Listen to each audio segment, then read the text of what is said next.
Tobacco kills 8 million people every year. Over the past century, smoking has claimed roughly 100 million lives. That is a higher mortality rate than both world wars combined. Every day, billions of people continue to purchase these products. They buy them knowingly, pulling out their wallets to pay for packages that have lethal warnings printed directly on the cardboard. This level of mass consumption is the result of a 500-year corporate playbook. Over 5 centuries, a single plant was methodically scaled from a localized spiritual tool into a mass-manufactured killer. To see how the industry maintains its hold today, we have to look back at how it survived its earliest existential threats. The market endured by stripping the plant of its sacred status and mutating it into an economic necessity. Thousands of years ago in Mesoamerica, tobacco was heavily guarded. Mayan priests inhaled the smoke to communicate with spirits, while North American tribes used the pipe for sealing diplomatic agreements and political treaties. When Christopher Columbus's sailors reached the Caribbean, they had no word for the practice.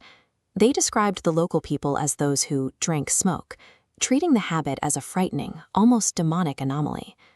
As tobacco reached Europe and Asia, rulers reacted with severe punishments. King James I of England raised import duties by 4,000%. The Spanish Inquisition imprisoned early smokers, and the Ottoman Sultan enforced the death penalty for the offense. Yet in almost no country did these decrees survive for more than a generation. Merchants returning on Spanish ships realized the massive demand, and tobacco spread across 3 continents faster than authorities could suppress it. The physical addiction outlived the individual kings and sultans.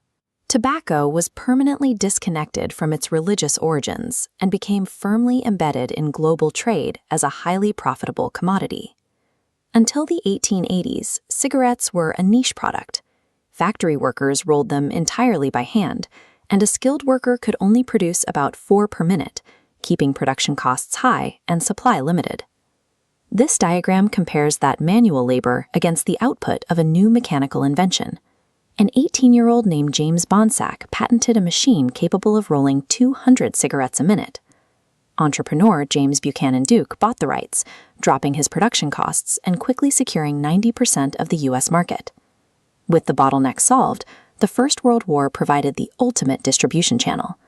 The military classified cigarettes as essential rations, and tobacco companies shipped millions of packs to the front lines to maintain troop morale. Millions of young men, many of whom had never smoked before their service, spent months or years relying on their daily rations. When they returned to civilian life, they carried deeply ingrained habits with them, causing male smoking rates to skyrocket. Mechanization solved the supply problem, and the war solved the demand. Industrial scale created a cheap, inescapable daily habit for an entire generation of men. By the late 1920s, tobacco companies had a demographic problem. They had built massive production capacity, but their market was capped. Social standards of the time considered it improper for women to smoke in public, locking the industry out of half the population. The industry needed a strategy to manipulate social norms directly. The stage they chose was the 1929 Easter Parade in New York City. Public relations pioneer Edward Bernays orchestrated a calculated media stunt. He hired a group of young women to light cigarettes in front of invited reporters, branding the products as torches of freedom to align smoking with the growing women's emancipation movement.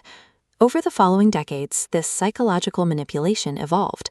By the 1940s and 50s, advertisements prominently featured doctors.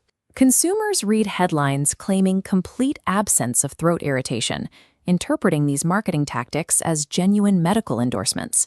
The campaigns blurs the line between a dangerous narcotic and a stylish lifestyle accessory. Cigarettes were framed as symbols of personal independence, beauty, and modern urban sophistication. Bernays called this approach the engineering of consent. The tobacco industry stopped selling a physical product and secured their new market by selling identity and social acceptance. The marketing facade fractured in the early 1950s. Independent researchers published statistical studies linking smoking to lung cancer, and laboratory experiments conclusively proved that tobacco tar caused malignant tumors in mice. The executives of the largest tobacco companies understood exactly what this meant. In December 1953, competing industry leaders gathered at the Plaza Hotel in New York to coordinate a unified strategy of denial. They launched a nationwide public relations campaign called A Frank Statement to Cigarette Smokers. The companies promised to fund their own scientific research, a move specifically designed to calm public panic before the independent evidence could take hold. This graphic illustrates the resulting information gap. On one side, internal corporate documents acknowledge the danger. On the other, the industry projected confusion to the public. As one internal memo plainly stated, "Doubt is our product." The industry did not need to win the scientific debate. They only needed to manufacture enough artificial doubt to allow a smoker's psychological inertia and physical addiction to justify buying the next pack. The government officially intervened in 1964. The U.S. Surgeon General released a landmark report recognizing smoking as a proven cause of lung cancer, prompting warning labels and bans on television advertising. The regulatory pressure mounted for decades. By the 1990s, the major executives were forced to sit before Congress and testify under oath regarding what they knew and when they knew it. The internal corporate deception was completely exposed by whistleblowers like Jeffrey Wigand. A former vice president of research and development, Wigand testified that his company deliberately manipulated nicotine levels to increase the product's addictiveness, even while publicly denying it. This testimony culminated in the 1998 Master Settlement Agreement. The major tobacco companies agreed to pay more than $26 billion to reimburse states for healthcare costs and accepted severe restrictions on how they could advertise to youth. The era of plausible deniability was over. Once the courts forced the internal company documents and first-hand accounts into the light, the industry could no longer hide the gap between its public statements and its private knowledge. The industry absorbed the massive fines and immediately pivoted. They redirected their vast marketing budgets away from heavily regulated Western markets and focused on developing nations in Asia, Africa, and Latin America, where populations are younger and advertising rules are weaker. At the same time, they introduced electronic cigarettes. Pitching them as a safer alternative, manufacturers designed these brightly colored, fruit-flavored devices to capture an entirely new demographic of teenagers who had never smoked. Global regulators are now imposing fines and introducing age limits for these new devices, finding themselves trapped in the exact same reactionary cycle as the generation before them. Measured final tone. The packaging evolves, the flavors change, and the delivery mechanism adapts, but the strategy remains intact.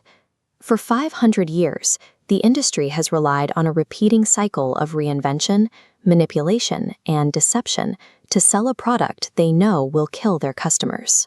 If you enjoyed uncovering the hidden stories behind this everyday object, hit the like button, subscribe, and let us know in the comments what everyday item we should investigate next.